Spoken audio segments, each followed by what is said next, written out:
देवगढ़ के सुनसान सरकारी क्वार्टर में आरव को एक रहस्यमयी टेप मिलता है जिस पर सिर्फ लिखा है सुनो। इस टेप से निकलती फुसफुसाहट उसके हर पल हर आवाज में खुलने लगती है, लेकिन सच सामने आने पर पता चलता है कि यह आवाज किसी और की नहीं, उसकी अपनी है, जो समय के एक डरावने चक्र में फंसी हुई है। चलिए शुरू करते हैं।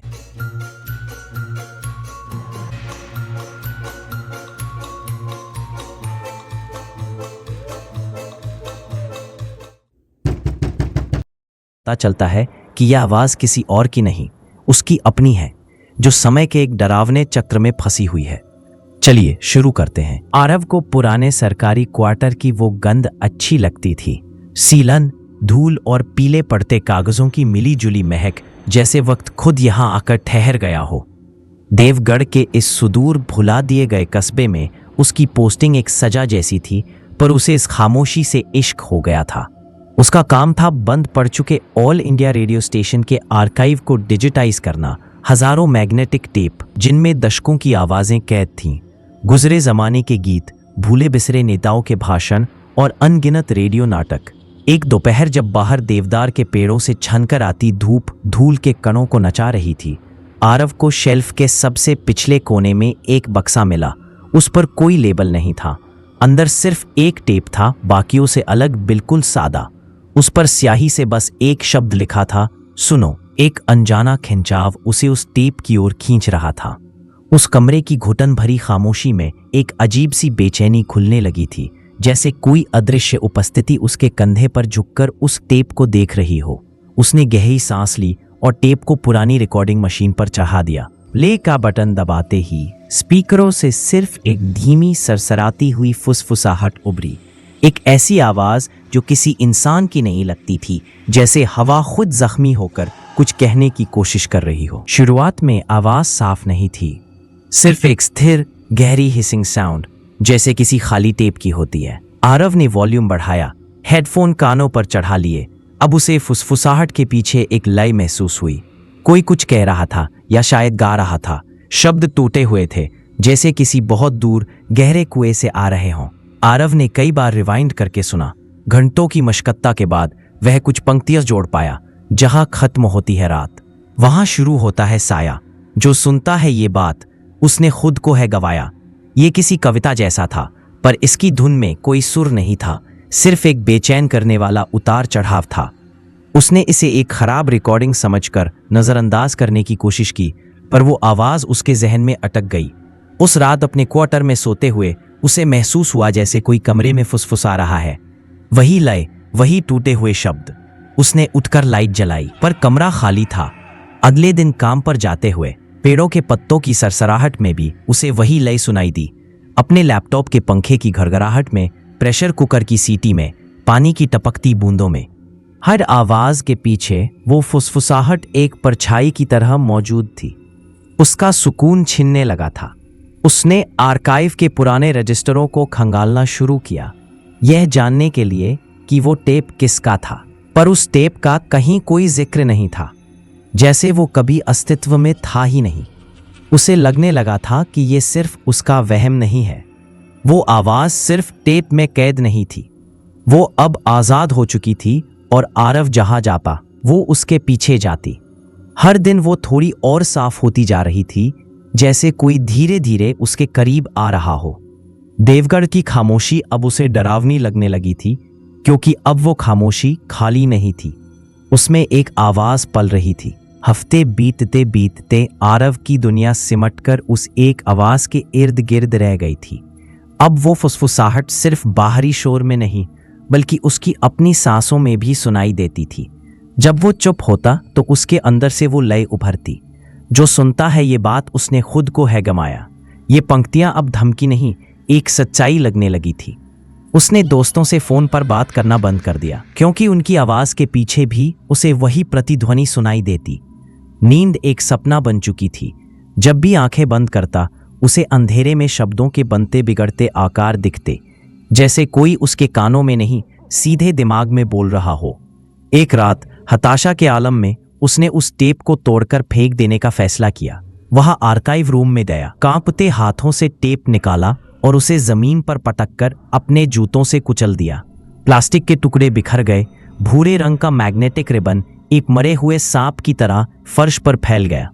एक पल को उसे राहत महसूस हुई, जैसे किसी बोझ से छुटकारा मिल गया हो। वह सुकून की सांस लेकर अपने क्वार्टर लौटा, लेकिन जैसे ही उसने दरवाजा खोला, मेज पर वही टेप रखा हुआ था, बिल्कुल सही सलामत, जैसे उसे कभी छुआ भी न गया हो। उस पर स्याही से लिखा वो एक शब्द सुनो उसे घूर रहा था। आरव की चीख उसके गले में ही दबकर रह गई। अब उसे यकीन हो गया कि वह किसी साधारण प्रेत या आत्मा के चंगुल में नहीं है। ये कुछ और था, कोई ऐसी चीज जो भौतिक नियमों से परे थी। ये एक विचार था, एक संक्रमण जो आवाज के जरिए फैलता था। उसने खुद को कमरे में बंद कर लिया। खाना पीना छूट गया। वह घंटों तक दीवार को घूरता रहता, उस आवाज को समझने की कोशिश करता। अब फुसफुसाहट और स्पष्ट हो गई थी। वह अब सिर्फ कविता नहीं दोहराती थी, बल्कि आरव के अपने विचार दोहराने लगी थी। जो वो सोचता वही उसे फुसफुसाहट में सुनाई देता। मुझे यहां से भागना होगा, वह सोचता, और कानों में गूंजता, भागना होगा, होगा, होगा। मैं पागल हो रहा हूं, बस पागल हो रहा हूं। हु। वह आवाज अब उसकी अपनी चेतना की नकल कर रही थी, उसे धीरे धीरे निगल रही थी। उसे महसूस हो रहा था कि वह खुद को गंवा रहा है। उसका अपना अस्तित्व, उसकी पहचान उस आवाज की परछाई में गुमती जा रही थी। एक सुबह कई दिनों की कैद के बाद आरव में एक अजीब सी शांति उतर आई, हार की शांति।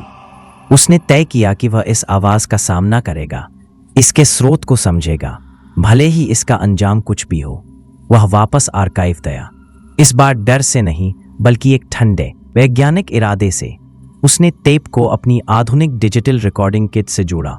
उसने आवाज को रिकॉर्ड किया और उसे अपने लैपटॉप पर एक ऑडियो एडिटिंग सॉफ्टवेयर में लोड किया। वह स्पेक्ट्रम एनालाइजर पर उस आवाज के तरंग रूप को देख रहा था। फुसफुसाहट की तरंगों के ठीक नीचे एक बहुत ही धीमी, लगभग अश्राव्य आवृत्ति की एक और तरंग थी, एक स्थिर गुनगुनाहट। आरव ने उस आवृत्ति को अलग करके उसे बढ़ाया, और जो आवाज उसने सुनी उससे उसके पैरों तले जमीन खिसक गई। वह उसके अपने लैपटॉप के कूलिंग फैन की जानी पहचानी आवाज थी। बड़ी मॉडल, हल्की सी खड़खड़ाहट जो पिछले 1 साल से उसकी साथी थी। यह नामुमकिन था, यह टेप दशकों पुराना था। ऐसा लैपटॉप तब बना भी नहीं था। उसका दिमाग सुन पड़ गया। कांपते हुए उसने सॉफ्टवेयर का सबसे उन्नत टूल इस्तेमाल किया, वॉइस बायोमेट्रिक एनालिसिस। उसने फुसफुसाती हुई आवाज का सैंपल लिया और उसे अपने खुद के वॉइस सैंपल से तुलना करने का कमांड दिया, जो उसने कुछ हफ्ते पहले एक वीडियो कॉल के लिए रिकॉर्ड किया था। स्क्रीन पर प्रोग्रेस बार धीरे धीरे आगे बढ़ा और फिर नतीजा सामने आया। आवाज का स्रोत 99.7% मिलान। नीचे उसका अपना नाम लिखा था, आरव शर्मा। वह टेप अतीत से नहीं आया था, वह भविष्य से भी नहीं आया था, वह यही था। वह एक बंद लूप था, समय का एक ऐसा फंदा जिसमें वह फंस चुका था। जिस आवाज से वह डर रहा था, जिसे वह कोई बाहरी शक्ति समझ रहा था, वह कोई और नहीं, खुद आरव ही था। किसी आने वाले कल का आरव, जो इसी कमरे में, इसी मशीन पर, इसी पागलपन की हालत में यह संदेश रिकॉर्ड करेगा। सच जानने के बाद डर गायब हो गया। उसकी जगह एक खालीपन ने ले ली, एक ऐसी स्वीकृति जिसमें कोई सुकून नहीं था। अब उसे सब कुछ समझ आ रहा था। वह इस चक्र को तोड़ने की जितनी कोशिश करता, उतना ही इसे मजबूत बनाता। उसका डर, उसकी छटपटाहट, उसकी चीखें, सब इस कहानी का हिस्सा थी। फुसफुसाहट अब भी जारी थी, पर अब वह उसे डराती नहीं थी। अब वह उसे अपनी ही आवाज लगती थी, जैसे कोई अपनी पुरानी डायरी पढ़ रहा हो। उसे पता था कि अब उसे क्या करना है। उसे अपनी भूमिका निभानी है, उसे वह आवाज बनना है।